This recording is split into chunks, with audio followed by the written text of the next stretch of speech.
Assalamualaikum warahmatullahi wabarakatuh. Perkenalkan, nama saya Dafa Raihan dengan nomor induk 2105120401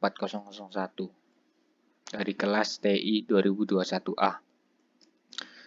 Di sini saya akan menjelaskan model infrastruktur jaringan.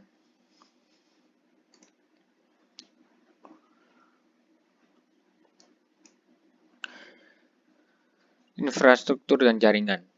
Infrastruktur jaringan merupakan sebuah kumpulan sistem komputer yang saling berhubungan, dihubungkan oleh berbagai macam bagian dari sebuah arsitektur telekomunikasi.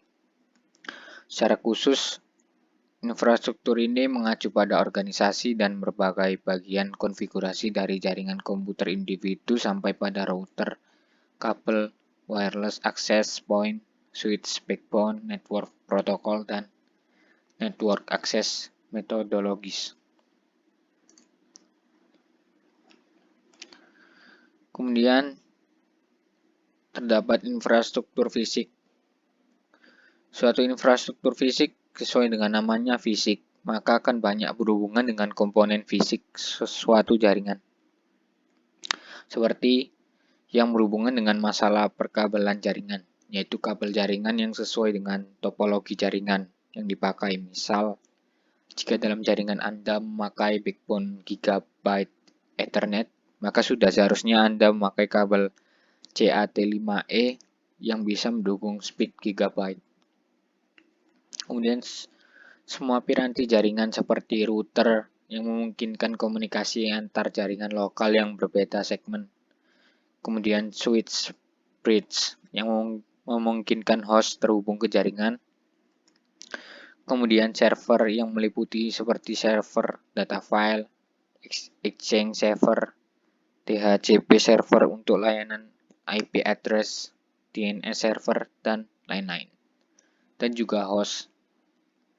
Infrastruktur fisik bisa termasuk di dalamnya teknologi Ethernet dan standar wireless 802.11a/p/g/n, jaringan telepon umum PSTN, asynchronous transfer mode atau yang disingkat ATM, dan semua metode komunikasi dan jaringan fisiknya.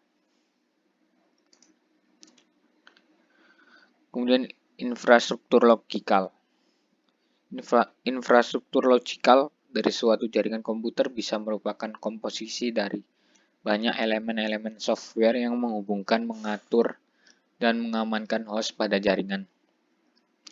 Infrastruktur logikal ini memungkinkan terjadinya komunikasi antar komputer melewati jaringan fisik yang sesuai dengan topologi jaringan. Sebagai contoh dari infrastruktur logikal ini adalah komponen-komponen seperti yang pertama, domain name system atau yang disingkat DNS, merupakan sistem yang memberikan resolusi name dari permintaan resolusi name dari klien. Yang kedua yaitu directory service, yang merupakan layanan direktori untuk mengautentikasi dan otorisasi user untuk masuk dan menggunakan resource jaringan. Yang ketiga yaitu protokol-protokol jaringan seperti protokol TCP atau IP. Protokol jaringan yang sangat populer dan paling banyak dipakai sebagai protokol jaringan dari berbagai platform jaringan, baik berplatform Windows, Linux, Unix, dan lainnya.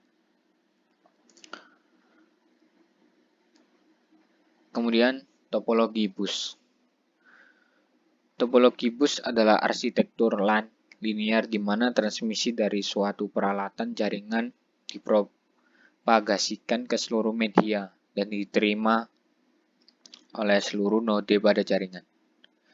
Biasanya topologi ini dimanfaatkan pada implementasi jaringan Ethernet atau IEE 802.3, termasuk 100 base T. Kemudian kita masuk ke topologi ring. Topologi ring adalah arsitektur LAN yang terdiri dari beberapa peralatan komputer yang terkoneksi melalui transmisi unidirectional membentuk suatu closed loop. Kemudian kita masuk ke topologi star. Topologi Topologi star adalah arsitektur LAN di mana endpoint dari jaringan terkoneksi ke sentral melalui hub atau LAN switch dengan dedicated link. Kemudian kita masuk ke komponen jaringan komputer. Yang pertama terdapat perangkat komputer. Yang kedua terdapat kartu jaringan, yang ketiga terdapat media transmisi, kabel, dan konektor. Yang keempat kabel unshielded twisted pair atau yang disingkat UTP. Kemudian yang kelima konektor RJ45, kemudian perangkat bantu jaringan, kemudian switch, kemudian wireless access point, kemudian bridge, kemudian yang terakhir repeater.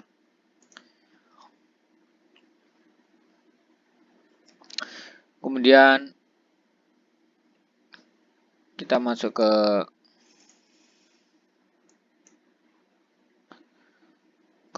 LAN yang disebut juga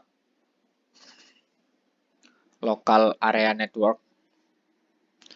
Dapat didefinisikan sebagai network atau jaringan sejumlah sistem komputer yang lokasinya terbatas di dalam satu gedung, satu kompleks, gedung atau suatu kampus dan tidak menggunakan media fasilitas komunikasi umum seperti telepon, melainkan pemilik dan pengelola media komunikasinya adalah pemilik LAN itu sendiri.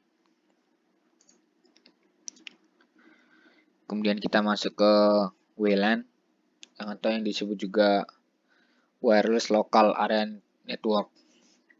Dalam buku Cisco, CCNP, dan jaringan komputer dijelaskan bahwa WLAN berfungsi untuk menjangkau wilayah LAN yang sulit dicapai dengan kabel dan juga untuk menjangkau pengguna bergerak atau mobile user. Kemudian kita masuk ke manfaat jaringan komputer. Yang pertama, berbagi perangkat keras atau sharing resource penggunaan jaringan komputer network. Memungkinkan pemakai komputer dapat mengakses suatu komputer. Yang kedua, sebagai media komunikasi dengan adanya dukungan fasilitas jaringan komputer, komunikasi dapat dilakukan lebih cepat. Kemudian para pemakai komputer dapat mengirimkan surat email dengan mudah. Yang ketiga, integrasi data proses pertukaran data dengan menggunakan jaringan komputer memungkinkan pengolahan data dapat dilakukan dan didistribusikan ke beberapa komputer. Yang keempat, keamanan data tidak dipungkiri bahwa adanya jaringan komputer dapat menyebabkan penyebaran virus secara merata ke semua komputer. Sekian dari saya. Wassalamualaikum warahmatullahi wabarakatuh.